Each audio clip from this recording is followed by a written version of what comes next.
Amen po sa salita ng Panginoon na atin pong napag-aralan ngayong gabi. At mula po doon sa ating pinag-aralan, tayo po ay babasahin po muli natin yung sinabi po dito no, sa verse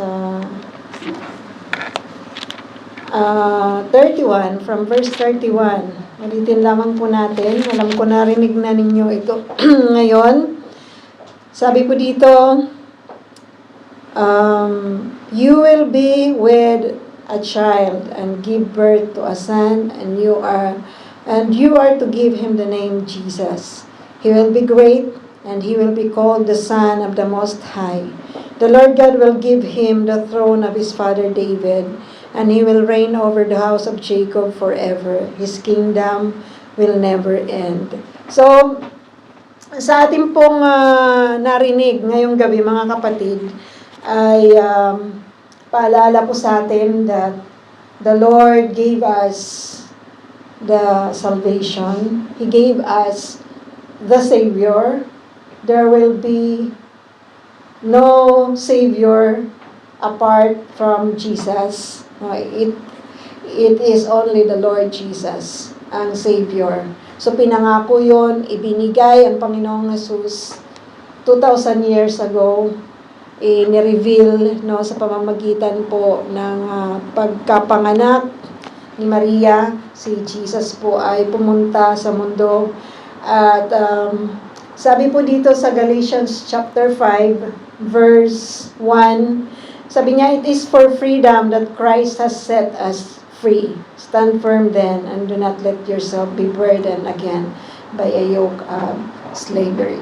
So, we were saved by the grace of the Lord at binigyan po niya tayo ng freedom.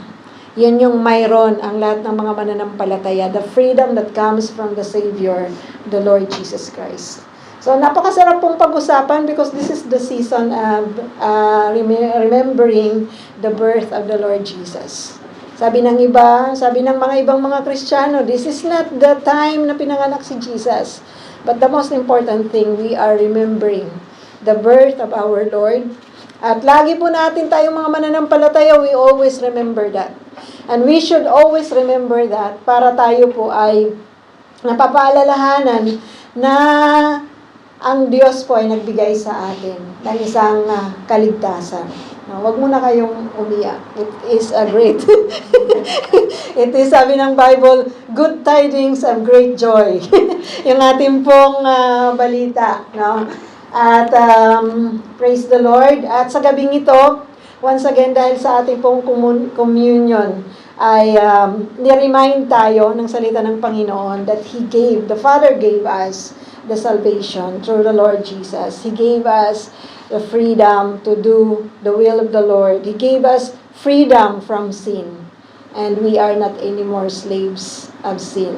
So, as we remember that, we rejoice, mga kapatid. At sa ating pong pag-take ng bread and wine, inaalala po natin muli yung kaligtasan na atin pong tinanggap. So, tayo po ay pumunta sa ating pong communion. Maaari po tayong pumunta sa harapan, mga kapatid, at kumuha po tayo ng ating bread and wine.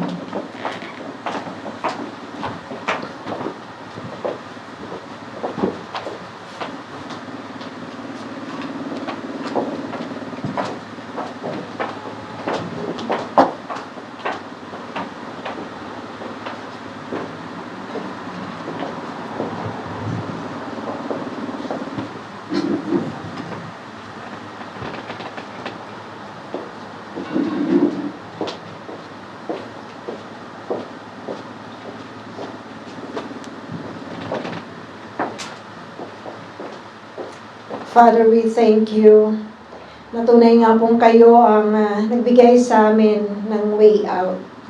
You gave us the Lord Jesus. At sa gabing ito, sa aming pong pagtitake ng communion na ito, Panginoon, we remember your goodness.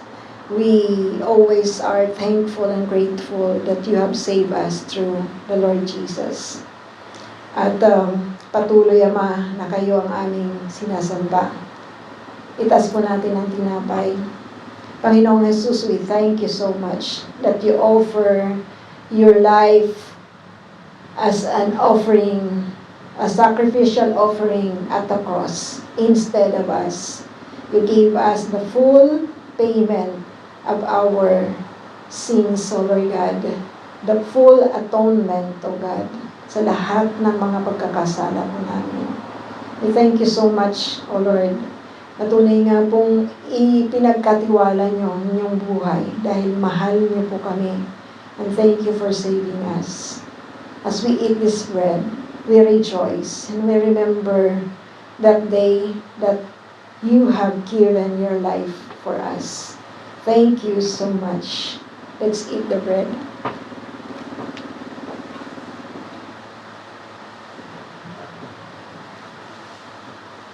Let's lift the cup.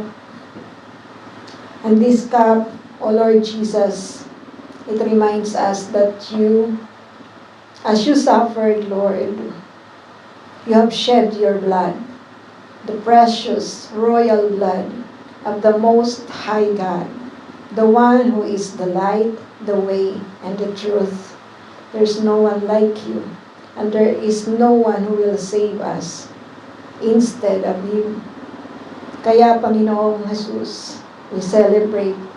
We remember the day that you have given your life, O Lord God, as a sacrificial offering for us. You washed it, and your blood became the seal of our salvation.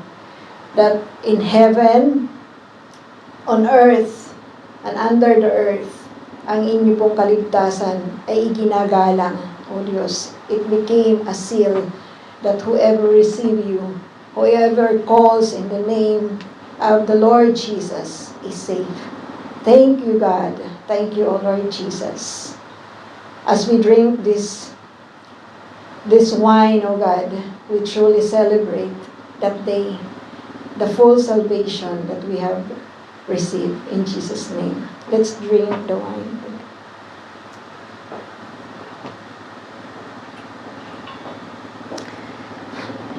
Let's pray. Father, once again, we thank you. Dahil tunay nga po, Panginoon, kayo ang nagbigay sa amin ng Panginoong Jesus. And Lord, as we go on with our life, help us, Lord, to truly cherish and treasure our salvation. Sa mga panahon na kami ay nahihirapan, sa mga panahon na kami, Panginoon, ay nag-struggle, even sa mga panahon, Panginoon, na kami ay nasa pinakamasayang mga parte ng buhay namin, Lord. Help us, Lord, to continue to remember that above all those things, Lord God, tunay nga pong kayo ang amin pong kaligayahan. Thank you that the Lord Jesus have paid our sins and we were connected to you. Hallelujah, Lord. At sa inyo po lahat ng papuri, pagsamba sa inyo na Diyos ng Israel, the one who created the heavens and the earth. We glorify you and we thank you so much. In Jesus' name. Amen. Amen.